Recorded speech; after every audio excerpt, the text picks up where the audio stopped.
Pemirsa, ibadah puasa selama bulan suci Ramadan mengajarkan banyak hal selain bernilai ibadah bagi umat yang melaksanakannya. Apa saja hikmah amaliyah Ramadan di tengah pandemi COVID-19 kali ini? Untuk membahasnya lebih lanjut sudah bergabung bersama kami Sekjen Pengurus Besar Nahdlatul Ulama Helmi Faisal Zaini. Selamat sore, Assalamualaikum Pak Helmi. Sore, Waalaikumsalam Mbak Zaki, apa kabar puasanya? Alhamdulillah, baik. Semoga sehat-sehat ini Pak Helmi. Pak Helmi, banyak ulama mengatakan bahwa Ramadan adalah bulan pendidikan kesabaran. Jadi apa saja sebenarnya bentuk kesabaran yang harus dilakukan umat menghadapi pandemi COVID-19 di tengah bulan suci Ramadan tahun ini?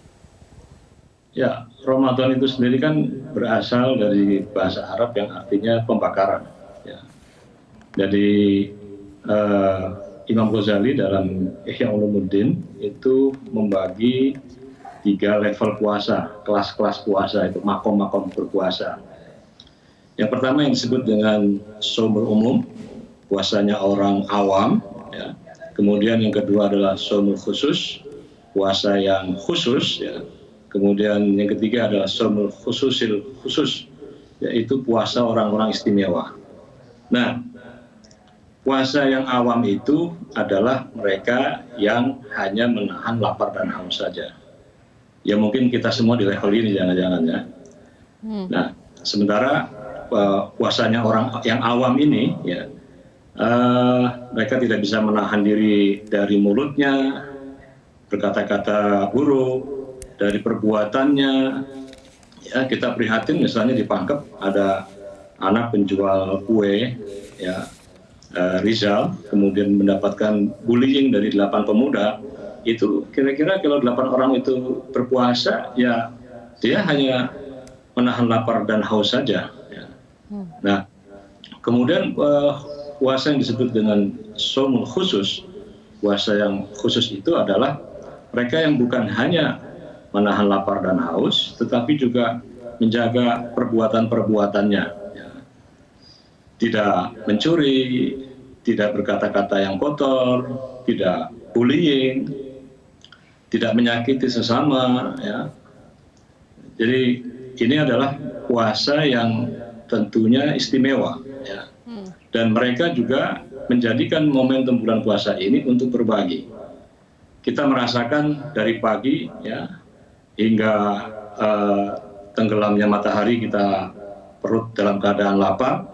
Padahal mungkin sebagian banyak orang kita punya uang yang cukup untuk membeli makanan, tetapi Allah memaksa kita ya untuk tidak makan minum ya, sepanjang hari. Setidaknya ini memberikan dampak kepada kita, oh ternyata suasana lapar dan haus itu oleh sebagian saudara-saudara kita itu bukan hanya pada bulan Ramadan saja. Mereka setiap hari bahkan di bulan-bulan 11 bulan lainnya pun merasakan lapar yang luar biasa. Maka timbullah apa yang disebut sebagai saudara sosial kita. Nah, yang ketiga itu adalah shaumul khususil khusus. Ini bukan hanya menahan lapar dan haus, menjaga perbuatan, tetapi juga menjaga hati. Ini yang dalam kitab Ihya Ulumuddin ini disebutkan ini makomnya para nabi, para aulia. Nah, kita belajar untuk dari puasanya yang awam ini ke puasa yang khusus gitu Pak Zakia. Baik Pak Helmi, ini 10 hari terakhir di bulan Ramadan, Nabi Muhammad SAW mengingatkan kita untuk semakin giat beribadah begitu, diantaranya untuk mendapatkan kemuliaan Lailatul Qadar.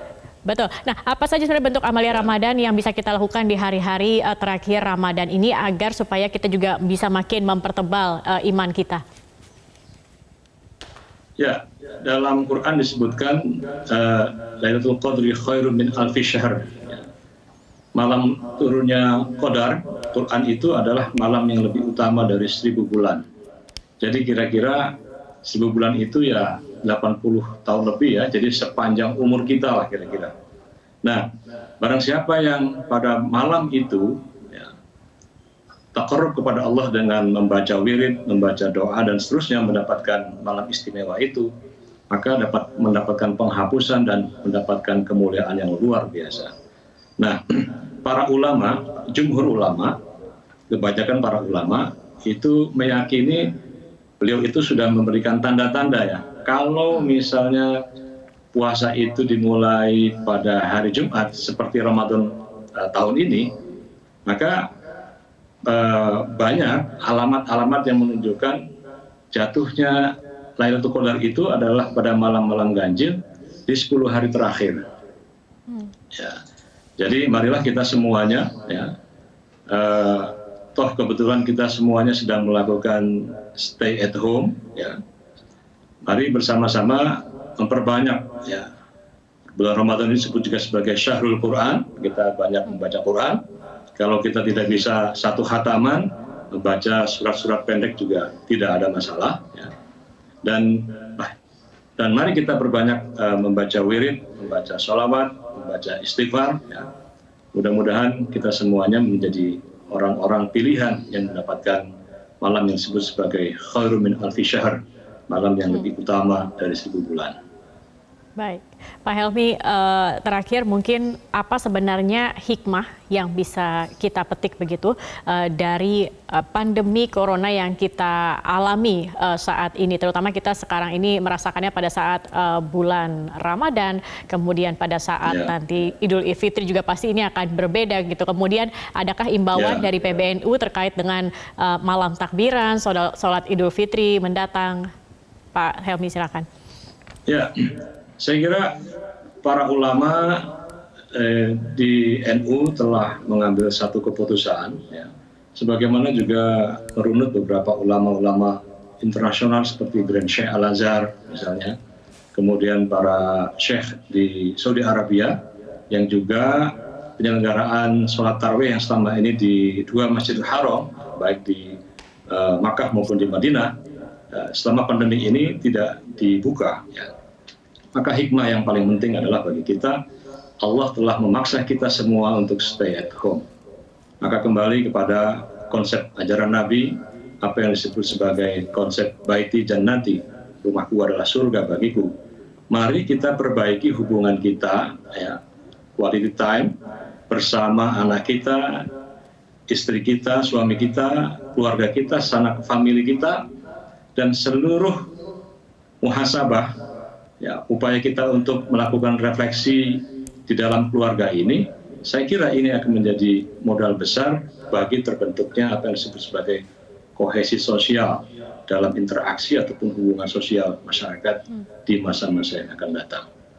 Baik. Jadi kita harapkan dalam pelaksanaan sholat Id ini pun, ya, tadi kita mendengar, ya, Surabaya, pemerintah juga telah meninjau kembali, ya, pelaksanaan sholat Id di Masjid Al-Akbar. Maka memang tidak mudah dalam situasi hari ini. PBNU telah melalui lembaga Bahthul Masail telah membuat tutorial singkat, ya, bagi mereka yang akan melaksanakan sholat Id di rumah masing-masing. Jika sholatnya itu dilaksanakan secara sendirian, tidak memerlukan khutbah, tapi jika 4 orang lebih bisa dengan menggunakan khutbah, ya. Jadi kami telah membuat satu tutorial yang mudah, misalnya rakaat pertama dengan 7 takbir, rakaat kedua dengan 5 takbir, ya. Kemudian setelah itu rukun di dalam membaca khutbah itu setidaknya ada, pertama adalah membaca sholawat Nabi, kemudian membaca Quran, wasiat takwa, dan mendoakan orang mukmin, dan memperbanyak membaca takbir pada khutbah, ya. Nah, tutorial yang sangat sederhana dan mudah ini saya kira sudah kita sampaikan, ya, melalui berbagai macam media. Mudah-mudahan ini menjadi petunjuk ataupun guidance bagi umat Islam khususnya di Indonesia di dalam pelaksanaan sholat Id yang tentu insya Allah nanti kemungkinan besar ini bocoran dari lembaga Falakiyah, Mbak Zakia, kemungkinan pada hari Minggu ini, ya. Tapi kita akan menunggu nanti pada hari Jumat akan melakukan ru'yatul hilal, melihat bulan. Baik. Sebagaimana ajaran dari Nabi besar Muhammad SAW.